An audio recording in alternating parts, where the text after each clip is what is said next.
Breathwork changed my life, now I'll help you change yours. In 2013, my world was turned upside down when my partner was murdered. I was thrown into grief, a place I never expected to be. The last decade plus has been a journey of healing, learning what works and what doesn't. Also how to rebuild from the darkest of places. I founded Vidya Breathwork, a method designed to make healing simple and accessible, and now I train facilitators to share this transformative practice globally. Welcome to The Dark Side with Verity, the podcast where we get real about transformation, growth, and stepping into your strength. Let's dive in. Hello, welcome back. Let's take our breath. As always, the deepest one for today. Close your eyes or eyes soft if you're on your walk or driving, and take a big inhale. And I want you to let it go. I want you to tune into your body, finding a breath that's easy and natural right now.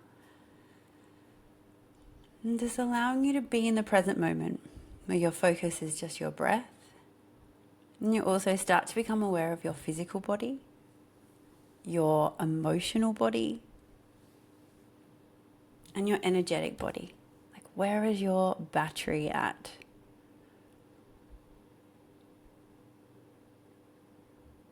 Being able to tune into our body is a big deal. This is something that is required each day. As soon as you wake up, as soon as you open your eyes in bed, close them back down again and just tune into your physical body.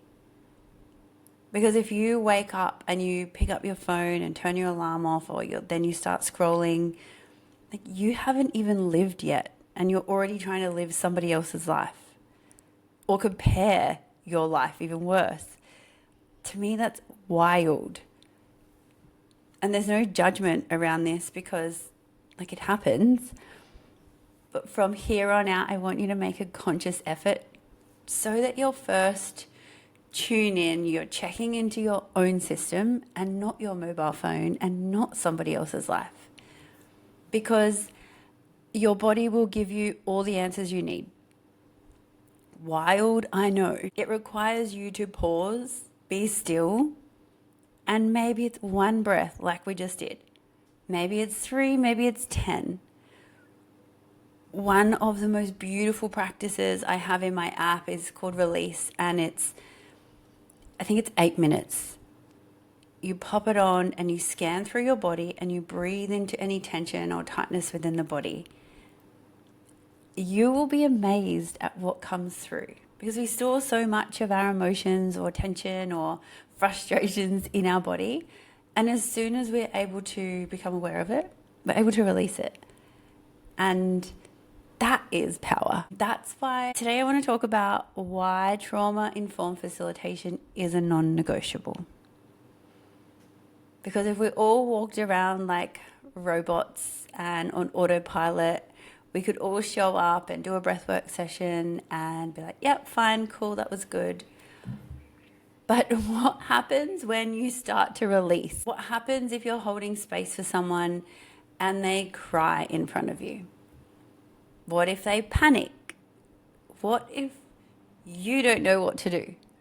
And yes, I'm talking about facilitators, but this is also in life too. If your friend is having a big breakdown and you don't know how to support them in a way that, one, is healthy for you and then healthy for them. Okay, if we all tune into our nervous system, we have this thing called neuroception. Think of it as your body's automatic scan. It happens without you thinking, and it decides, am I safe? Am I in danger? Is this life-threatening? So if someone is having a big release or a big breakdown in front of you, automatically your body is going to go into this without a conscious thought. The breath, the tone of voice, their facial cues, the environment, like everything feeds into this. Okay, so you want some examples? So imagine you're walking down a street at night and you hear footsteps behind you. Your body tenses before your mind even thinks. Like, that is neuroception. Perhaps you meet someone new and within seconds your body feels more at ease. Or perhaps it's the opposite and it feels guarded.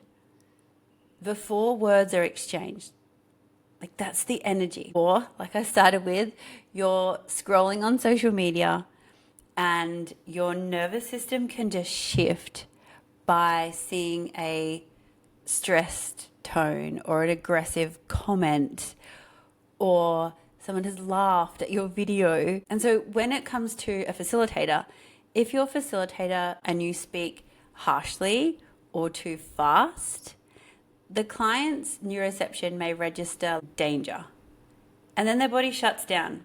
So perhaps you've worked so much on building trust with your client and then your tone of voice changes and you panic because you need to explain all the things and you talk really fast and then they go, because that's a trigger for them. The other thing is eye contact and presence. So when someone looks at you in the eye with groundedness and presence, you feel safe. And that tells your body, like your breath starts to slow down, you breathe into your belly, your body starts to soften, your shoulders relax, your jaw relax, and everything slows. And your body registers that this is a safe person. The other thing is like environments. I always know if someone's playing a song and I feel my body tense and all of a sudden I'm like this and the song changes, everything relaxes and goes back down. Same if you walk into a space and the lights are bright or it's cold, your body won't drop into a space of healing. So it's often, if you're going to a session or with someone, there won't be bright lights. It's a soft, ambient space. And we can all create that in our homes, in our bedroom. Or I love that Instagram reel where it's like there's one rule in our house and it's no bright lights. Our body is a security guard. It's always scanning the crowd for signs of safety or danger. So whether you're telling it to or not, it's happening. Why this matters for breathwork is that people can't actually heal if their neuroception is signaling to them unsafe. And as a facilitator, it's your job to send safe signals. And so this is why it's important to talk, to film yourself, to understand how you come across as a person holding space. It's like having a phone voice or a meditation voice. So it's your voice. It's how you breathe as a facilitator.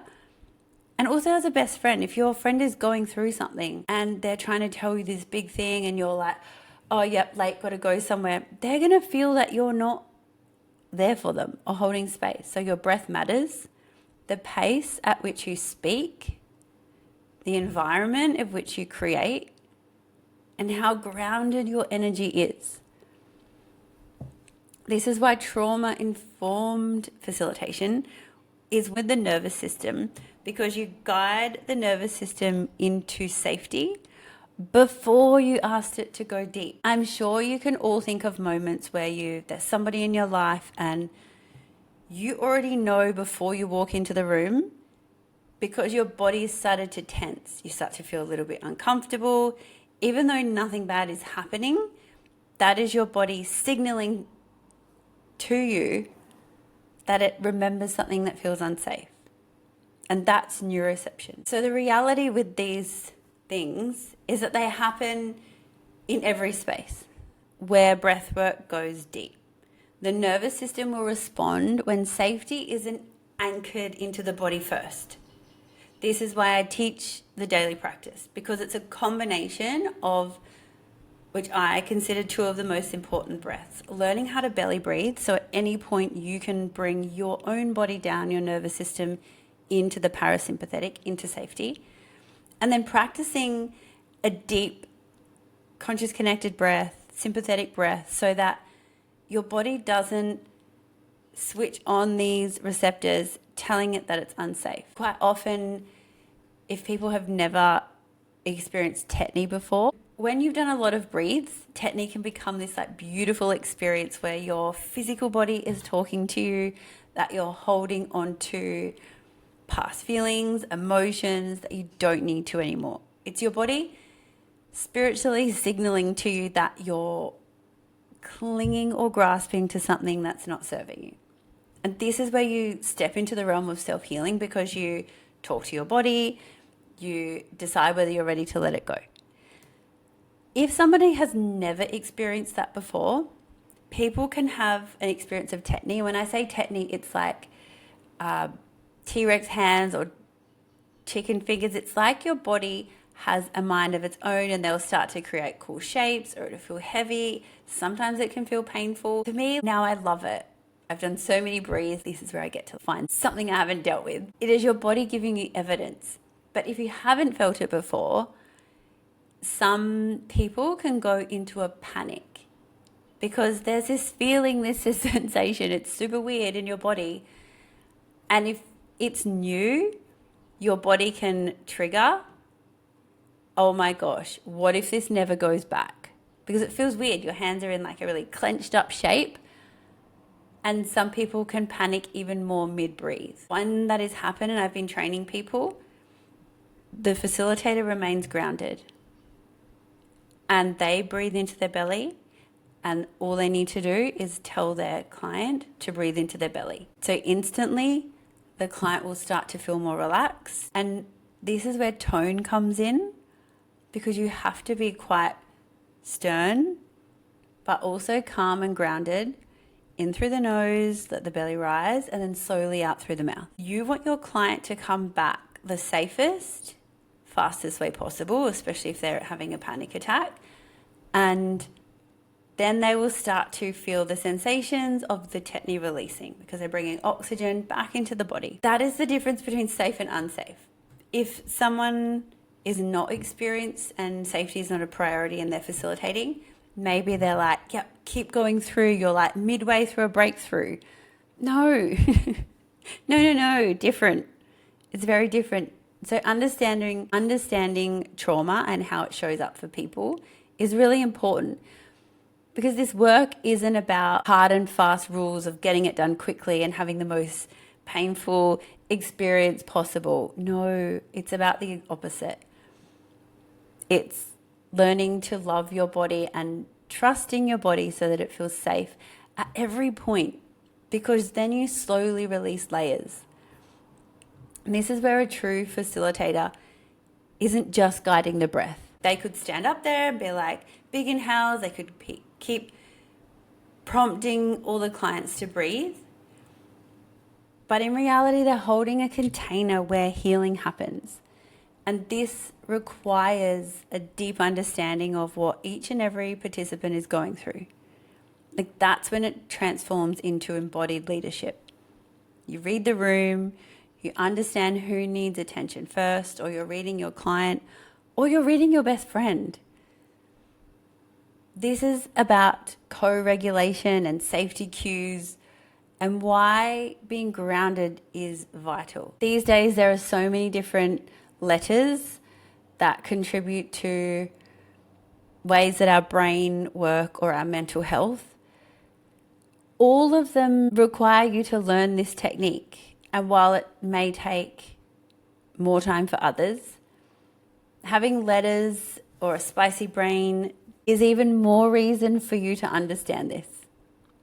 Because if you can teach your kids, your friends, everyone how easy it is to co-regulate, and that can be with giving your kids a hug, giving anyone a hug, playing with puppies, going for a walk, eye contact, the tone of your voice, a hug, whatever it is. There's so many different ways to co-regulate, but knowing what you're good at and what yours are, so that you can help your clients, but you can also help your loved ones. This whole practice is about the ripple effect of everybody understanding themselves and feeling a bit better, right? Because when we're in situations that feel unsafe, one, we want our body to give us signals when it actually is unsafe. But when it's from past situations or traumas or overthinking in our brain, this is where this will come into play. Because you don't want to be stepping on eggshells all the time and living in fear. Because everybody's fearful, but you want to have a bit of healthy fear because you want to experience new things and do new things and say yes to great opportunities. So you want to teach your body to become resilient. And this also, if you're a mum, I say this because I have chats with some of my friends. When their kids are growing up and school, I guess growing up now is maybe a little bit tougher than in regards to social media, because like I was already out of school by the time that really kind of became a thing. But now showing up on social media or posting a picture of yourself when you're a young girl, you need to be resilient. Even me posting videos and people comment rude things, you've got to be very grounded in yourself. Otherwise, people's judgments of you can eat you up. I listened to this in my meditation this morning. Anyone who judges you is trying to control you. And to me, I don't judge anyone. I've probably done worse stuff. I think compassion is the way forward. Wouldn't you want to help people bring awareness to things rather than just judge them? And the sad part is if people are judging you, they're actually judging themselves probably 10, 20 times harder. And so life is going to be way harder for them.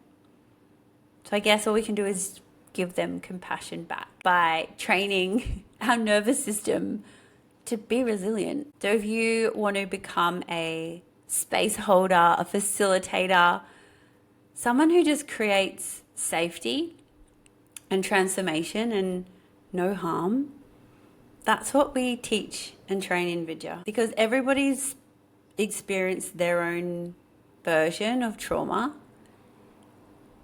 and some can be quite extreme.